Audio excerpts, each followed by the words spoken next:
Once upon a quiet evening, in a village hugged by whispering woods and dandelion fields, there lived a little girl named Mira. She was the kind of child who always noticed the smallest things, like a shy sunflower turning toward the light, or a tired ant dragging a crumb twice its size. Mira was only 6 years old, but in her heart, she carried more kindness than most grown-ups ever dream of. She lived with her grandmother in a small, cozy cottage made of crooked wood and soft stone. Their house smelled like honey and warm books. The walls were lined with shelves of old jars filled with dried flowers, cinnamon sticks, and glowing pebbles that shimmered faintly when the moon was out. Every night before bed, Mira would sit on the windowsill and talk to the stars. Not in big, grown-up words, but in soft whispers only the stars could hear. And every night, they listened. One evening, something unusual happened. As Mira tucked herself under her quilt and kissed her grandmother goodnight, a soft wind swept through the room, even though the windows were closed. The candles flickered. A single feather, silver and glowing, floated down from the ceiling and landed on her pillow. Mira blinked. Then the room went still. And just as her eyes closed, she heard a voice, not loud, not scary, but soft like clouds. "Mira, it's time. The Dreamkeeper has chosen you." When she opened her eyes again, she wasn't in her room anymore. She stood in a meadow made of starlight. The grass was soft and glowing blue. Giant dream bubbles floated through the air, showing scenes of sleeping children around the world, some cuddled with teddy bears, others wrapped in warm blankets, and one with a sleepy kitten curled on their chest. And standing there, tall, graceful, wrapped in moonlight, was the Dreamkeeper. The Dreamkeeper was not a man or a woman, not young or old. They were both everything and nothing, made of wind and memory, their voice like the sound of a lullaby carried by the breeze. "Welcome, Mira," they said, with a smile as kind as the sun. "You've been chosen because your heart sees what others miss. And now, you will learn to walk between dreams. You will help sleeping hearts grow softer, braver, kinder." Mira took a breath. She wasn't scared. Somehow, she felt like she had always belonged here. "Will I get wings?" she asked. The Dreamkeeper chuckled.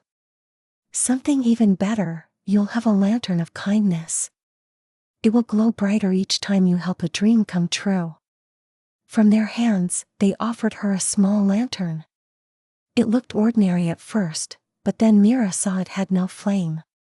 Instead, it held a single drop of golden light that shimmered with the laughter of children.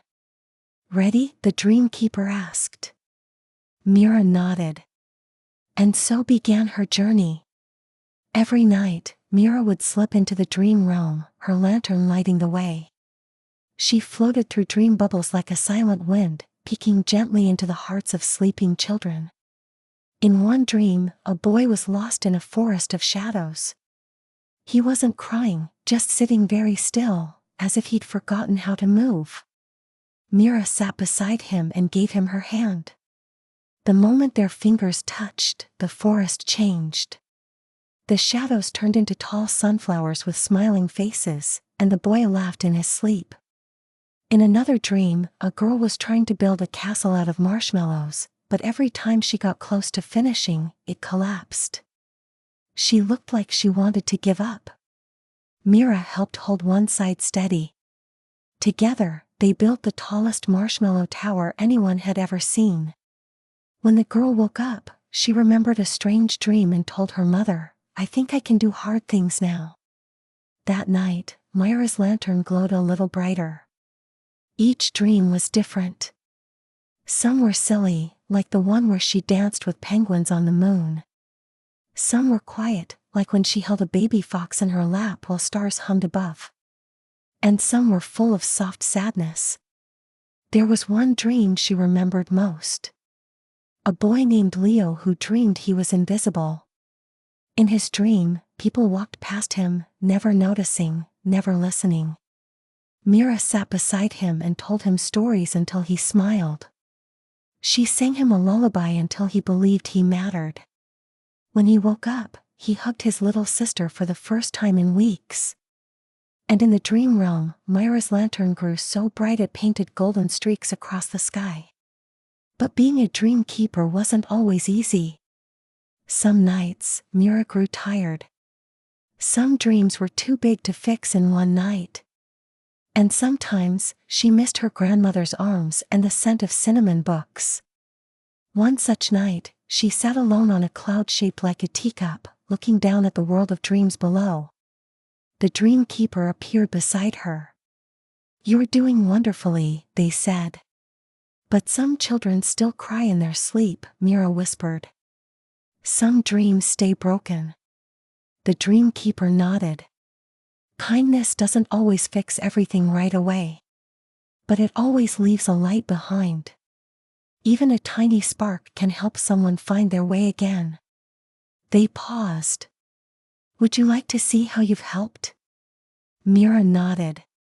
The Dreamkeeper waved a hand, and a soft glowing thread appeared before them. Then another. Then hundreds, thousands, glimmering threads of gold, like a sky full of lightning bugs.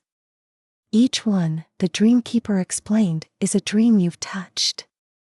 A kindness you've given. A moment you made someone feel seen, loved, safe." Mira's eyes filled with happy tears. She didn't feel tired anymore.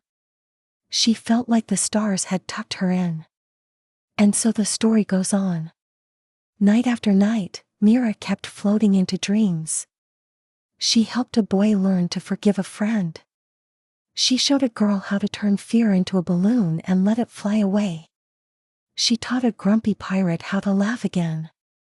She wrapped sad memories in flower petals and let the wind carry them to the sea. She whispered bravery into the ears of children hiding under imaginary monsters. Every act of kindness, no matter how small, glowed in her lantern. And every child she helped woke up a little softer, a little braver, a little kinder. Mira never asked for thanks. She never wanted fame.